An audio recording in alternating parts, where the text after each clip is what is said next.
Julie. I'm the Family Liaison Director, and I get the privilege of introducing Thea Sands tonight to speak.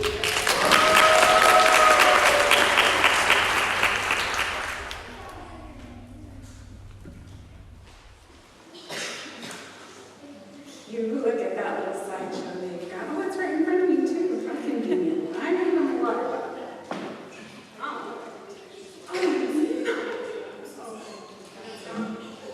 Oh yeah, you have points. That's right, you're sweet. Never mind. I will gather that, hopefully, with talking. Oh, it disappeared. It's all gone. I see. Well, that was my daughter. You saw for a moment. Her name is Thea, and she is why I'm here.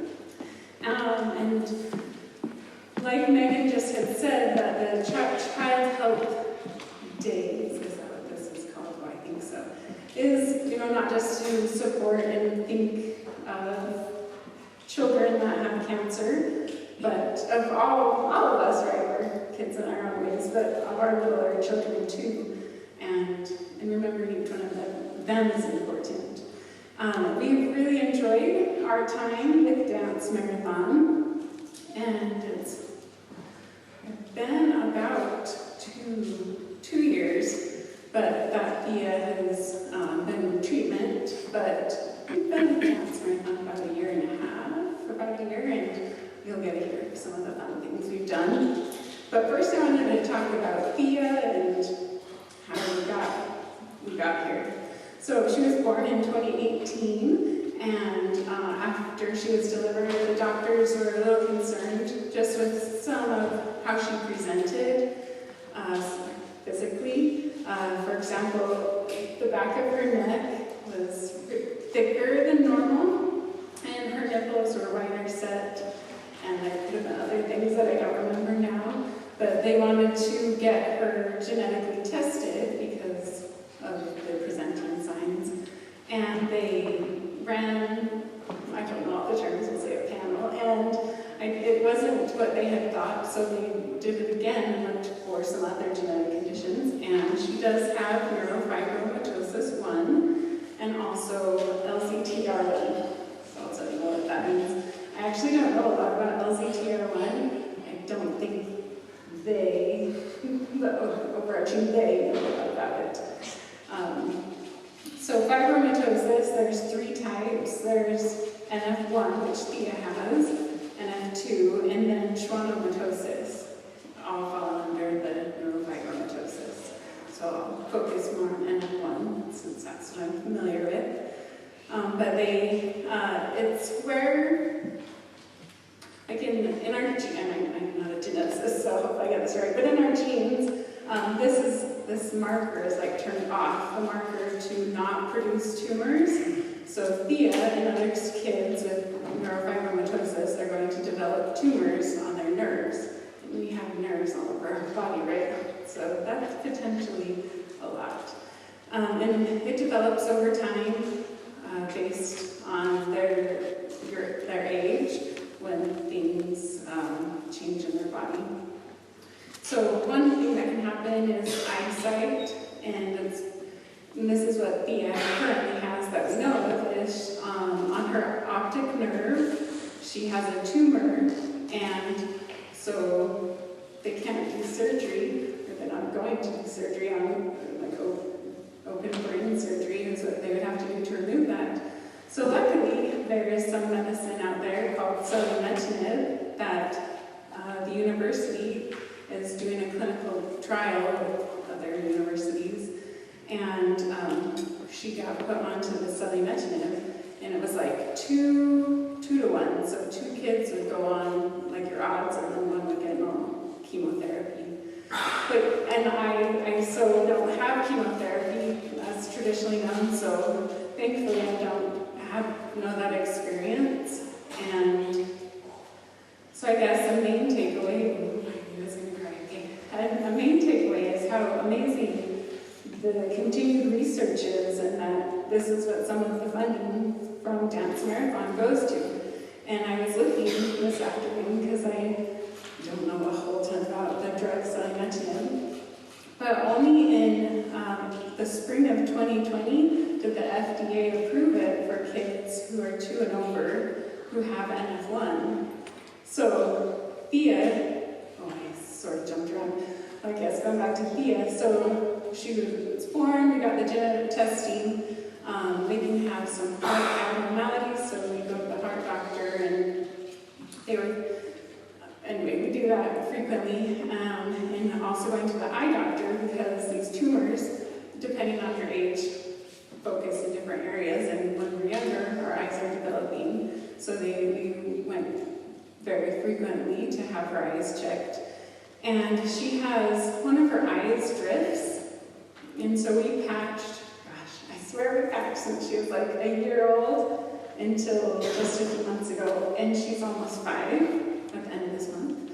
And so we patched, and the eye doctor was like, it's not getting better after we go in. So they scheduled an MRI for Thea, but because she's so little, they need to put her under so she doesn't move around. But when you have all that anesthesia in you, if you've been sick, it can be life-threatening. You can die. And so she got sick, as little kids do, because she goes to daycare, and maybe she gets sick otherwise. But so we postponed that MRI, and we, in the meantime, went back and they looked at her eyesight. Oh, and it improved. So we canceled doing an MRI. And then, like 3 months later, we went back in. Oh, it got worse again. So we got it scheduled, and luckily she was healthy and got the MRI, and that's when we found out that she has a tumor on the optic glioma there. And so then they offered us to be in the study, but I met a family through one of the events at Down at Marathon Funds, the Children Cancer Connection. They have a fall retreat that we went to. And one of the family members there, they have a child as well who's older than Thea, and they have NF1, but they didn't get celiac because it didn't exist. Like 10 years ago when the kid had their tumor, that was impacting them. So they had to use a different drug, and it wasn't like normal chemotherapy, but something else, but it still had quite a few side effects. But Thea, she's like a normal kid, which is amazing. Like, if we could provide that for all children, whether it be, not even go outside, but whether it be like financially stable for their families to have housing and food that they have available, or being able to go to the doctor and make sure that they're doing okay, and access to medication. But because that was passed and you got to be on this drug, it's been, we're very lucky. So Thea is also a trooper. Hold on, we need some more.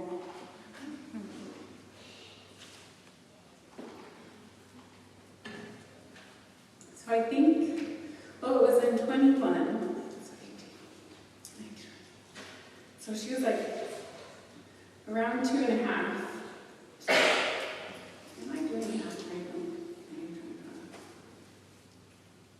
now? Was she really on? I guess so. So when she was almost 3, is when we started talking about this and about the celiac.